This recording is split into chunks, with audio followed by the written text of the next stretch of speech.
Artinya, cucuran keringat setelah melakukan warming up bukan merupakan satu jaminan kesiapan atlet melakukan warming up. Salam olahraga. Jumpa lagi di Nimrod Serambi Olahraga Channel. Channel yang membahas tentang seputaran dunia olahraga. Kali ini kita akan membahas tentang warming up atau pemanasan dalam aktivitas olahraga. Warming up merupakan hal pertama dan utama yang dikerjakan pada saat seseorang atau katakanlah seorang atlet untuk melakukan latihan atau aktivitas inti seperti pertandingan dan perlombaan. Pada dasarnya tujuan utama daripada warming up ada 3. Yang pertama adalah untuk menaikkan suhu tubuh. Yang kedua adalah supaya beradaptasi kepada latihan inti atau aktivitas berikutnya.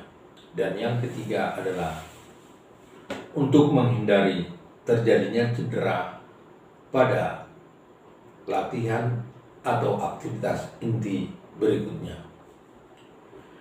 Bentuk-bentuk gerakan yang dikerjakan pada saat warming up tentu saja mengacu atau berkaitan dengan bentuk-bentuk gerakan yang akan dikerjakan nanti pada saat latihan inti atau aktivitas inti berikutnya. Dengan demikian, warming up merupakan persiapan menuju latihan inti atau aktivitas inti. Pada pertemuan tanggal 18 Maret 2021 yang lalu, ada webinar berlangsung di Medan, Sumatera Utara. Webinar Perhimpunan Pelatih Fisik Indonesia. Ada satu peserta bertanya, mana yang lebih baik dikerjakan pada saat warming up? Static activity atau dynamic activity? Static activity seperti static stretching atau dynamic activity, aktivitas yang dinamis. Pertanyaan ini menjadi menarik dan banyak juga dipertanyakan pada beberapa pertemuan-pertemuan olahraga baik pelatih maupun atlet-atletnya. Jawaban yang bisa saya sampaikan kepada kita semua adalah bahwa bentuk gerakan yang dikerjakan pada saat warming up merupakan gabungan dari static activity dan dynamic activity. Pengertian gabungan di sini adalah bergantian, boleh statik kemudian dynamic atau sebaliknya dynamic ke statik. Kita contohkan pada saat seorang atlet melakukan warming up, kita setting area tempat di mana warming up akan dikerjakan. Katakanlah kita buat marka dari titik A ke titik B sejauh atau sejarak 15 meter.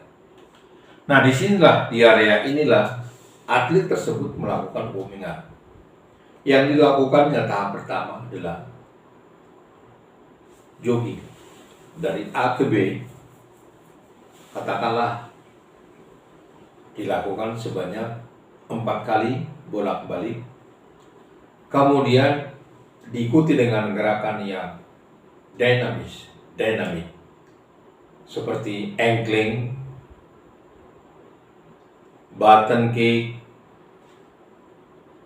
pass claw, high knee, hopping, front hopping, kemudian back hopping, ya. Kemudian ada jumping, lompat kiri, lompat kanan, yang kemudian dilanjutkan lagi dengan jogging 2-3 kali bolak-balik. Kemudian diikuti dengan static activity seperti stretching pada bagian-bagian otot yang nanti pada saat latihan atau aktivitas inti berikutnya sangat dipergunakan atau sangat dibutuhkan keluasannya. Dilanjutkan lagi dengan jogging 2-3 kali bolak-balik. Kemudian ada twist, ada side step kiri kanan, diikuti jogging lagi, dan nanti diakhiri dengan sprint sejauh 15 meter 3 atau 4 kali. Bentuk gerakan berikutnya adalah bentuk gerakan yang beradaptasi kepada latihan inti atau aktivitas inti.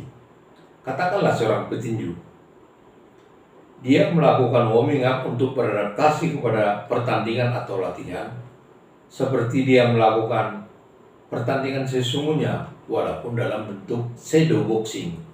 Dia lakukan strike, dia lakukan jab, dia lakukan swing atau uppercut misalnya, yang tentunya diikuti juga dengan static stretching yang meluaskan gerakan-gerakan tersebut. Atau atlet lain seperti pelari sprint yang nanti akan melakukan aktivitas sprint seperti pertandingan atau perlombaan.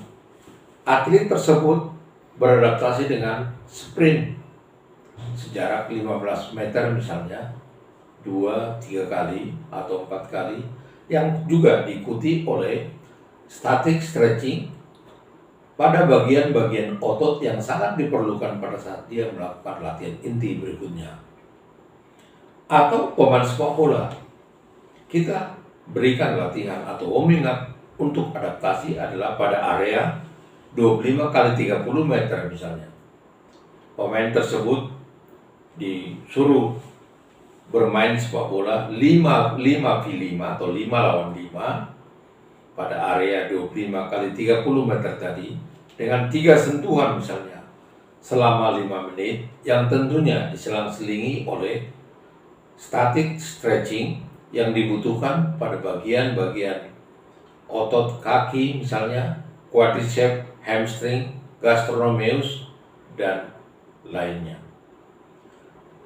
Yang berikutnya diakhiri juga dengan latihan atau aktivitas sprint sejauh 15 atau 10-15 meter. Menjadi pertanyaan, apakah warming up tersebut atau apakah atlet tersebut sudah siap dengan warming up-nya? Menurut saya belum. Meskipun atlet itu sudah bercucuran keringat misalnya, namun menurut saya belum cukup. Sebelum kita lakukan cek atau tes untuk mengetahui apakah si atlet tersebut sudah siap atau sudah ready mengikuti latihan aktivitas berikutnya. Apa yang menjadi ceknya? Dari saya sampaikan ada tips. Atlet kita suruh berdiri tegak, kemudian kedua lengannya memegang kedua pergelangan kaki pada posisi tegak tersebut. Kemudian si atlet merasakan apakah di bagian hamstring atau paha belakang ada kekakuan, ada tarikan, atau ada nyeri. Kalau ini terjadi, berarti atlet belum siap melakukan warming up. Kenapa dia belum siap? Karena masih terjadi ketegangan, kekakuan, atau nyeri pada otot bagian hamstring. Alasannya adalah karena di seluruh bagian tubuh, menurut saya, otot bagian hamstring ini merupakan otot yang paling lemah sehingga gampang cedera.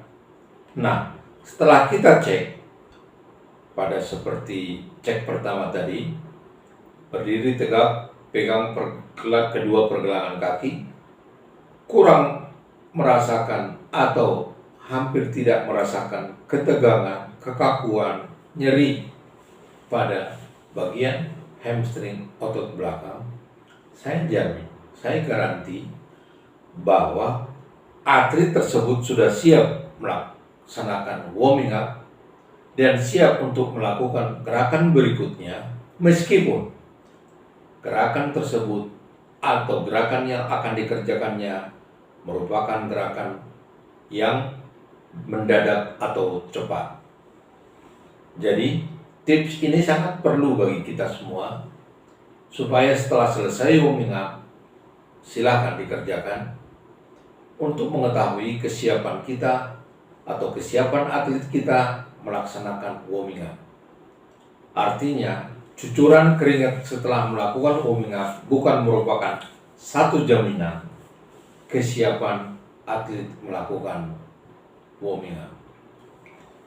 Demikian pembahasan kita tentang warming up atau pemanasan. Jangan lupa like, subscribe, bagikan kepada teman-teman, bunyikan lonceng notifikasi untuk mendapatkan konten-konten video berikutnya.